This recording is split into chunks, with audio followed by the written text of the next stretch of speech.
Dear student, even coaching centre YouTube channel पर आपका स्वागत है।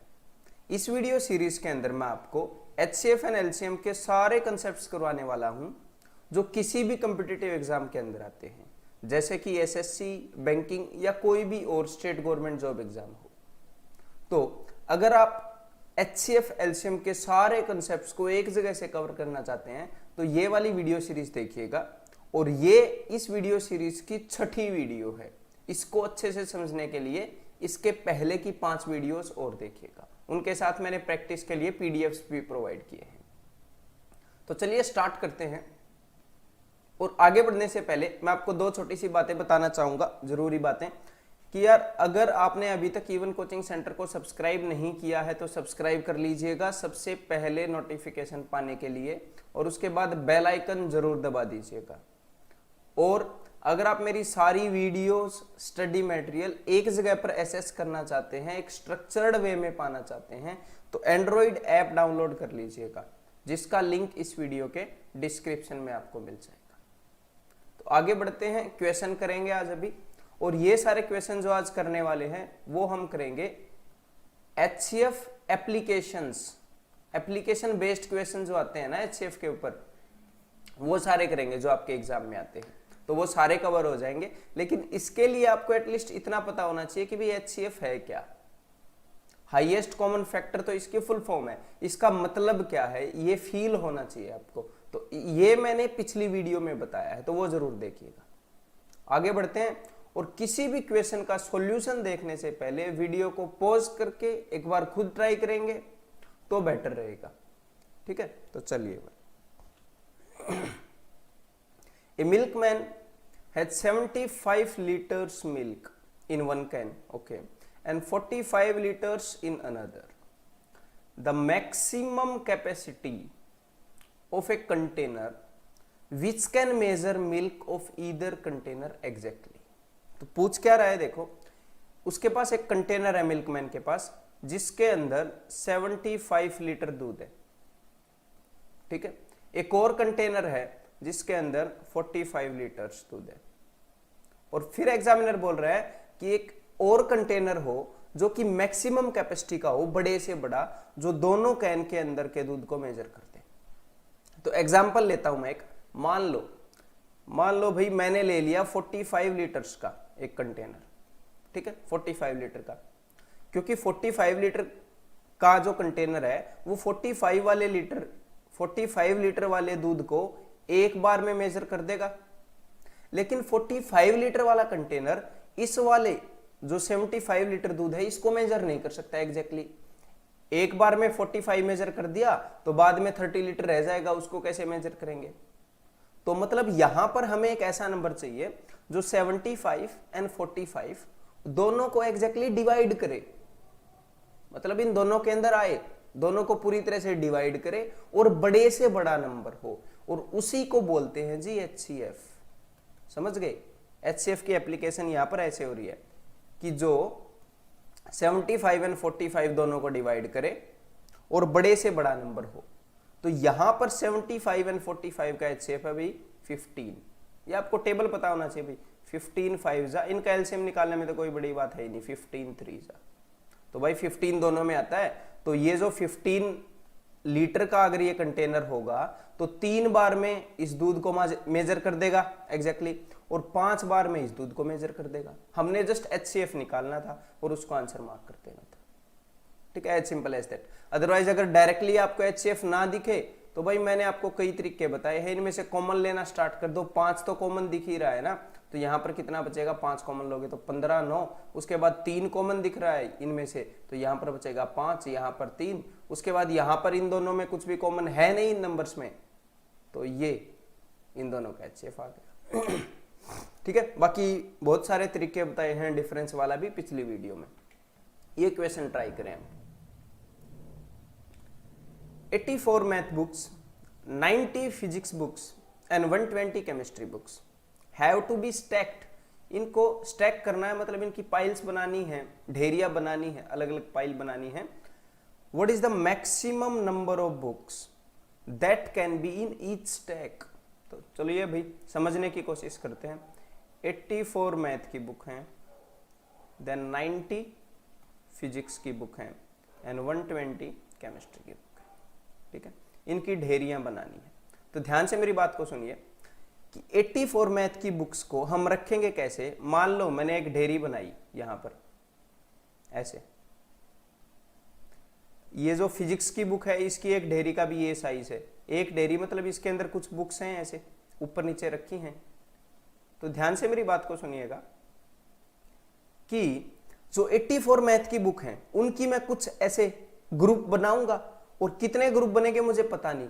मान लो भाई एम ग्रुप बनेंगे एम, तो एक स्टैक में जितनी है मेरे को पता नहीं कितनी बुक हैं एक में, लेकिन इनटू एम, यहां पर इनटू पी, मान लो ऐसे ऐसे पी ग्रुप बने, यहां पर इनटू सी, मान लो सी ग्रुप बने। एग्जाम में ऐसे करने की जरूरत नहीं है, मैं जस्ट समझा रहा हूं कि भाई जितने की भी ये स्टैक बनेगी ना, ये जितने की भी स्टैक बनेगी वो हमें बड़ी से बड़ी बनानी है मैक्सिमम। और एक ग्रुप में मैथ की जितनी बुक होंगी उतने ही बड़े ग्रुप का फिजिक्स की बुक होंगी, उतने ही बड़े ग्रुप फिजिक्स की बुक्स का होगा, उतना ही बड़ा ग्रुप केमिस्ट्री की बुक का होगा। मतलब हमें एक ऐसा नंबर बनाना है जो 84 को भी डिवाइड करता हो। देखो 84 के अंदर भी है ना number of books into m, जो 90 को भी डिवाइड करता हो और जो 120 को भी डिवाइड करता हो, और बड़े से बड़ा ऐसा नंबर हो। तो भाई मतलब सीधा सीधा निकल रहा है 84, 90 एंड 120 का HCF आपने लेना है। HCF, तो इनका HCF मेरे को तो देख के पता लग रहा है 14 6 15 6 एंड दिस इज 26। तो वी हैव 6 मैंने कॉमन निकाल लिया, देखो 6 तीनों में है। देन उसके बाद 14, 15 एंड 20, इन तीनों के अंदर कोई भी एक नंबर कॉमन नहीं है, तो ओनली 6 इज द HCF। तो यहां पर आंसर क्या होगा 6, मतलब कि मैक्सिमम नंबर ऑफ बुक्स जो एक स्टैक के अंदर आएंगी वो होंगी 6। फिर भी अभी भी आपको कंफ्यूजन हो सकता है, तो इसको मैं और क्लैरिफाई करना चाहूंगा, डू नॉट वरी। देखो पूरी सिचुएशन जब तक समझ नहीं आएगी तब तक मजा नहीं आएगा। देखो कि इसका मतलब क्या है इस 6 का। इस 6 का ये मतलब है कि भाई यहां पर 1 2 3 4 5 6 ऐसी एक ग्रुप बनेगा, उसके अंदर 6 बुक होंगी मैथ की एक ग्रुप के अंदर। और ऐसे ऐसे अगर एक ग्रुप के अंदर 6 बुक होंगी तो 84 को लिखो 6 इंटू 14 लिखा जा सकता है। तो ऐसे ऐसे 14 ग्रुप्स होंगे और मैथ्स की सारी बुक्स रखी जा सकती हैं। सिमिलरली 1 2 3 4 5 6 ऐसे ऐसे 6 बुक्स के ग्रुप बनेंगे, ऐसे बनते रहेंगे, और हम सारी फिजिक्स की बुक्स को इन्हीं ग्रुप्स के अंदर रखेंगे। ठीक है, तो ऐसे ऐसे कितने ग्रुप्स बनेंगे भाई, ऐसे ऐसे बनेंगे 6 इंटू 15 होता है, तो ऐसे ऐसे 15 टाइम्स होगा। सिमिलरली केमिस्ट्री के अंदर ऐसे 6 के ग्रुप बनेंगे और ऐसा 20 ग्रुप्स बनेंगे ऐसे ऐसे। ठीक है, तो ये इसकी अंडरस्टैंडिंग है। तो एग्जामिनर बोल रहा था कि भाई एक ग्रुप का मैक्सिमम साइज कितना हो सकता है, तो मैक्सिमम साइज उतना ही हो सकता है जो नंबर इन तीनों के अंदर लाई करे। कभी कभी पूछ लेता है कि भाई टोटल कितने ग्रुप्स बने, तो भाई बताओ आप मुझे टोटल कितने ग्रुप्स बने। फिर नेक्स्ट क्वेश्चन करते हैं। A milk vendor has 21 liters of cow milk, okay, 42 liters of tone milk and 63 liters of double tone milk. Okay, 21, 42 and 63. If he wants to pack them in cans, वो उसको can में pack करना चाहता है, so that each can contains same liters of milk, okay, हर एक can में same हो, and does not want to mix any two kind of milk in a can, okay, then the least number of cans. तो कभी कभी candidates को ये बता दिया जाता है कि भाई जहां पर भी लीस्ट आएगा लीस्ट कॉमन मल्टीपल निकाल देना, जहां पर भी मैक्सिमम आएगा HCF निकाल देना। तो देखो भाई ये तो लैंग्वेज है, लैंग्वेज के साथ कैसे भी खेल सकते हैं, लैंग्वेज को ट्विस्ट किया जा सकता है। तो ऐसे रटना मत, सेंस समझना। इस वीडियो सीरीज के अंदर मैं आपको सेंस समझाते हुए आ रहा हूं स्टार्टिंग से ही। ठीक है, सेंस। तो यहां पर है क्या कि 21 लीटर मिल्क रखा है यहां पर, ठीक है, यहां पर 42 लीटर और यहां पर 63 लीटर। तो इन सारे मिल्क को मैं कैन के अंदर बंद करने वाला हूं। ठीक है, और बड़े से बड़ा कैन होना चाहिए। तो यहां पर मेरी बात को सुनिएगा, मान लीजिए यहां पर इस दूध को मैंने कैन के अंदर डाला, पता नहीं कितने कैन के अंदर दूध आएगा ये है, लेकिन उसी साइज का कैन नीचे रखा है, ठीक है, मेरे को पता नहीं, मान लो ऊपर वाला ए कैन के अंदर आएगा, अलग अलग ए कैन होंगे, नीचे वाला बी कैन के अंदर आएगा, बहुत ज्यादा कैन होंगे जिनके अंदर ये दूध आएगा, और नीचे वाला सी कैन के अंदर आएगा, ठीक है। एग्जाम में ये सब लिखने की जरूरत नहीं है, बस समझ लो, दिमाग बोल देगा आंसर। तो ये जो कैन है ना, कैन इनटू पता नहीं कितनी बार आएगा, कैन तो बराबर साइज का है ना, तो कैन जितने भी साइज का होगा वो 21 को भी डिवाइड करेगा, क्योंकि 21 लीटर दूध को हम कैन के अंदर डाल रहे हैं। मान लो कैन 7 लीटर का हुआ तो 7 लीटर के 3 कैन आएंगे, मैं ये बोल रहा हूं, अगर कैन 7 लीटर का हुआ तो ये जो भी नंबर है ये 21 को डिवाइड करेगा, 42 को डिवाइड करेगा, 63 को डिवाइड करेगा। और हमने बड़े से बड़ा कैन लेना है तो हम लेंगे जी HCF इन तीनों का, 21 का, 42 का और 63 का। और यहां पर तो सीधा सीधा 21 का टेबल दिख रहा है, तो भाई यहां पर HCF होगा 21, क्योंकि 21 1 जा, 21 2 जा, 21 3 जा। तो यहां पर जो हमारा कैन है वो 21 लीटर्स का है, ठीक है। अब ध्यान से देखिए, 21 लीटर का कैन है तो कितने कैन लगेंगे, यहां पर एक कैन में 21 लीटर आएगा तो एक कैन लगेगा, 21 लीटर दूध पैक। यहां पर कितने कैन लगेंगे भाई, 2 कैन लगेंगे 21 लीटर के, सारा दूध पैक, 42 लीटर है। नीचे 21 लीटर के 3 कैन लगेंगे और सारा दूध पैक, बिकॉज 63 लीटर है। तो जो 21 आता है ना, जो आप एलसीएम लेते हो, वो बुक की ग्रुपिंग का साइज आता है या एक दूध के कैन का साइज आता है, जो कि हर एक के अंदर कॉमन होता है, ठीक है। इन एप्लीकेशन बेस्ड क्वेश्चन को ऐसे समझो। अब यहां पर उसने ये नहीं पूछा कि भाई कैन का मैक्सिमम साइज कितना होगा, फिर तो हमने 21 आंसर कर देना था। यहां पर उसने पूछा लीस्ट नंबर ऑफ कैन, तो जब उसने लीस्ट नंबर की कम से कम कैन उसने पूछा ना, इसीलिए मैंने कैन का साइज बड़े से बड़ा रखा है। कैन का साइज बड़े से बड़ा रखना पड़ेगा ताकि कम से कम कैन में दूध आ जाए। अदरवाइज कैन का साइज तो मैं 7 भी रख देता, 7 से भी तो ये डिवाइड होते ही है, लेकिन अगर आप 7 रखते तो नंबर ऑफ कैन्स इंक्रीज हो जाता, सिर्फ 21 लीटर को भरने के लिए भी 3 कैन लग जाते, तो इसी कारण बड़े से बड़ा कैन लिया। तो टोटल नंबर ऑफ कैन्स कितने होंगे, ये होंगे, total number of cans is 6, therefore answer is option B, ठीक है। तो ये एप्लीकेशन बेस्ड क्वेश्चन है, सारे लेवल मैंने कवर करने की कोशिश की है, तो बाकी सारे आप ट्राई कीजिएगा, सारा फ्लेवर कवर है इनके अंदर। A rectangular piece of cloth has dimensions 16 meter, 6 meter. What is the least number? तो यहां पर फिर से बोल दिया ना, least number मतलब कम से कम of equal squares that can be cut out of this cloth such that no cloth is wasted. तो देख लेते हैं भैया, देखो ये है भाई 16 मीटर बाय 6 मीटर, ठीक है, ये इसकी डायमेंशन है। तो कम से कम इक्वल स्क्वायर चाहिए, मतलब हमें स्क्वायर बड़े बड़े लेने पड़ेंगे, इसमें से स्क्वायर काटने हैं, हमें ऐसे स्क्वायर काटने हैं। तो जब मैं बड़े बड़े स्क्वायर काटूंगा तो ही तो स्क्वायर कमाएंगे ना। अगर मैं छोटे छोटे स्क्वायर काट दूं ऐसे तो पता नहीं कितने स्क्वायर आ जाएंगे इसके अंदर। जितने छोटे काटूंगा उतने ज्यादा स्क्वायर्स कटेंगे इस कपड़े के अंदर से, तो हमें बड़े बड़े स्क्वायर काटने हैं। तो अब फिर से एक बात सोचो कि जितने भी स्क्वायर मैं बनाऊंगा उसी साइज का स्क्वायर इस लेंथ से भी बनेगा। मतलब मान लो स्क्वायर की साइड x है तो इस साइड को भी, इस साइड से भी कुछ ना कुछ स्क्वायर तो बनेंगे ही। तो x 6 को भी डिवाइड करेगा, और जिस भी साइड का मैं स्क्वायर बनाऊंगा कुछ स्क्वायर यहां से भी बनेंगे। तो मैं कहने की ये कोशिश कर रहा हूं कि मान लो यहां से स्क्वायर मैंने बनाए, ठीक है, और यहां से भी मैंने स्क्वायर बनाए, तो ये स्क्वायर की साइड है, मान लो कुछ भी है 5, फॉर एग्जांपल 5 5, तो 5 16 को भी डिवाइड करेगा, और मैंने 5 मान ली, 5 6 को भी डिवाइड करेगा। तो एक ऐसा नंबर निकालना है जो कि 6 को भी डिवाइड करे और 16 को भी डिवाइड करे, और वो जो नंबर है जो 16 और 6 दोनों को डिवाइड करे वो बड़े से बड़ा होना चाहिए। बड़े से बड़ा क्यों होना चाहिए? ताकि बड़े से बड़े साइज का स्क्वायर बने। एक बार देख लेते हैं वो नंबर क्या है। तो भाई 16 और 6 में बड़े से बड़ा कॉमन नंबर क्या है? सीधा सीधा दिख रहा है 2, 2 से ऊपर कुछ नहीं है।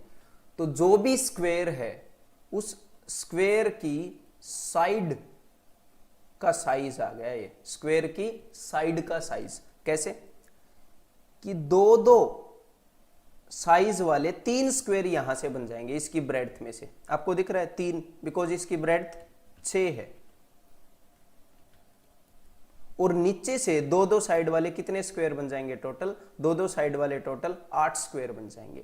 तो यहां पर हमारे सामने एक फिगर है भाई, यहां पर एक फिगर है जहां पर 8 स्क्वायर नीचे बने हुए हैं और 3 स्क्वायर ऐसे बने हुए हैं।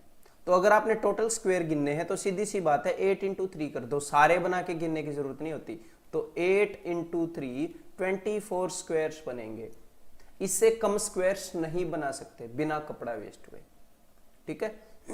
तो ये 2 क्या आया? 2 आया स्क्वायर की साइड का साइज। और कितने स्क्वायर चाहिए वो हम क्या करेंगे देख लेंगे भाई। लेंथ में कितने बने, ब्रेड्थ में कितने बने, उनको मल्टीप्लाई कर देंगे, आंसर मिल जाएगा। As simple as that. तो अगर आपको ये समझ में आया हो, नहीं भी आया हो तो एक बार ये ट्राई कर लो अपने एंड पर, ठीक है। उसके बाद मेरा सॉल्यूशन देख लीजिएगा, पॉज करके ट्राई करो। What is the least number of square tiles? फिर से पूछ लिया, कम से कम number of square tiles required to pave the floor of a road 15 metre 17 centimetre long, इतना लंबा, and 9 metre 2 centimetre broad. Exactly same question है। पिछली बार कपड़े में से स्क्वायर काटने थे, अब की बार भाई इस फर्श के ऊपर, इस रूम के ऊपर हमने टाइलें बिछानी है, वही स्क्वायर वाली टाइलें, और हमें लीस्ट नंबर ऑफ स्क्वायर बताना है। तो वही बड़े से बड़ा साइज होना चाहिए स्क्वायर का। तो इसकी लेंथ कितनी है? 15 मीटर 17 सेंटीमीटर।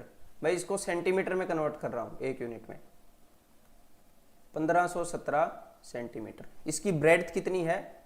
902 सेंटीमीटर। तो अब मैं 1517 और 902 इन दोनों का HCF लूंगा, ठीक है, हाईएस्ट कॉमन फैक्टर लूंगा, ताकि मेरे को पता लग जाए कि स्क्वायर की जो स्क्वायर टाइल है उसकी साइड कितनी होगी, फिर बता देंगे सब कुछ। तो चलिए भाई इनका HCF लेते हैं हम, 902 एंड 1517। तो मैं देख लेता हूं दोनों में क्या कॉमन है।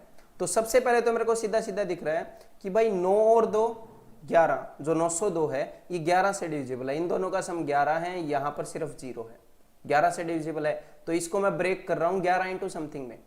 तो 11 इंटू 11 8 जा 11 2 जा। अगले वाले को भी मैं ब्रेक करना चाहूंगा, ये 11 से होता है कि नहीं, 7 और 5 12 और ये 2, ये तो इससे हुआ नहीं भाई।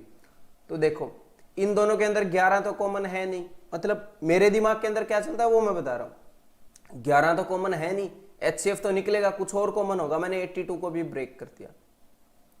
2 इंटू 41, पक्का 41 कॉमन होगा, हो ही नहीं सकता, कुछ ना कुछ तो कॉमन होगा। 11 2 इनमें कॉमन है नहीं, 41 कॉमन होगा। 41 एक प्राइम नंबर है। तो देखो भाई 41 से इसको डिवाइड कर लेते हैं। तो 41 इंटू समथिंग में इसको लिख रहा हूं, तो 41 से 3 पे जाएगा ये 123, ठीक है। 123 अगर होएगा तो यहां पर बचेगा जी 28 और 7, तो 41 7 जा पे चला गया 37। तो देखो इन दोनों नंबर्स की प्राइम फैक्टराइजेशन आपके सामने है, ये है इन दोनों नंबर्स की प्राइम फैक्टराइजेशन। तो इन दोनों में कॉमन क्या है देख लो जल्दी से। दोनों के अंदर 41 कॉमन है, 37 खुद एक प्राइम नंबर है, तो 41 दोनों में कॉमन है। अब मेरी बात को ध्यान से सुनो, इस कैलकुलेशन को यहीं पर रहने देना कि जो स्क्वायर की साइड है वो 41 होगी, ऐसे 41 41 41 और 41 41 के कितने स्क्वायर्स यहां पर बन जाएंगे, ये कैलकुलेशन आपको बता रही है कि 902 को हम 41 इंटू 22 लिख सकते हैं। तो यहां पर टोटल 22 स्क्वायर बन जाएंगे। और 1517 को हम 41 इंटू 37 लिख सकते हैं। तो यहां पर टोटल 41 41 साइज के 37 स्क्वायर्स बन जाएंगे। तो टोटल कितने स्क्वायर्स बनेंगे आपने ये बताना है, सिंपल है। 37 स्क्वायर्स यहां पर बनेंगे, 22 स्क्वायर्स यहां पर बनेंगे। तो भाई इस पूरी रेक्टेंगल के अंदर 37 इंटू 22 इतने स्क्वायर्स आ जाएंगे। तो अभी कैलकुलेट कर लेते हैं, 37 दूनी 74, 4 11 814, दैट इज ऑप्शन डी। और ये मैंने कैसे कैलकुलेट किया यही बता देता हूं। मैंने 2 को वहां पर भेज दिया, तो 37 2 74 याद ही होता है, 74 इंटू 11 से मल्टीप्लाई करना इजी होता है, मैंने बताया है वैदिक मैथ वीडियो के अंदर, उसको आप यूज कर सकते हो ऐसे, ठीक है। तो मेरे ख्याल ये अच्छे से समझ में आ गया होगा। आगे बढ़ते हैं भाई, खुद ट्राई कीजिए इस क्वेश्चन को भी। The maximum number of students, okay, the maximum number of students, सबसे पहले तो स्टेटमेंट को समझना होता है। Among whom 1001 pens and 910 pencils can be distributed, okay, कुछ स्टूडेंट हैं उनके अंदर पेन और पेंसिल बांटनी है, in such a way that each student gets the same number of pens and same number of pencil, कि हर एक स्टूडेंट को सेम नंबर ऑफ पेन मिले, मतलब एक स्टूडेंट को 10 पेन मिले तो सबको 10 पेन मिले, ओके, और एक स्टूडेंट को 5 पेंसिल मिली तो सबको 5 पेंसिल मिले। तो चलिए भाई, तो हम यहां पर लिख लेते हैं, हमारे पास है 1001 पेन और हमारे पास है 910 पेंसिल। तो सबसे पहले तो आपको मैं कुछ विजुलाइज करवाना चाहता हूं जो लिखे बिना विजुलाइज हो सकता है। जैसे मेरे दिमाग में ये है कि भाई अच्छा, एक स्टूडेंट को मान लो यहां पर S स्टूडेंट है, ठीक है, समझाने के लिए बता रहा हूं। मान लो टोटल स्टूडेंट S हैं, तो पेन को मैं कैसे बांटूंगा, टोटल नंबर ऑफ पेन को मैं कैसे लिख सकता हूं, S number of student into हर एक स्टूडेंट को कितने पेन मिले, मान लो A पेन मिले, A नंबर ऑफ पेन्स, तो पेन्स को मैं कैसे लिख सकता हूं, S इंटू A, ठीक है। This is number of student, this is हर एक स्टूडेंट को कितने पेन मिले। तो नंबर ऑफ स्टूडेंट तो ऐसी है, और हर एक स्टूडेंट को कितनी पेंसिल मिली वो मैंने लिख दिया B, तो number of students into B, ये टोटल नंबर ऑफ पेंसिल है।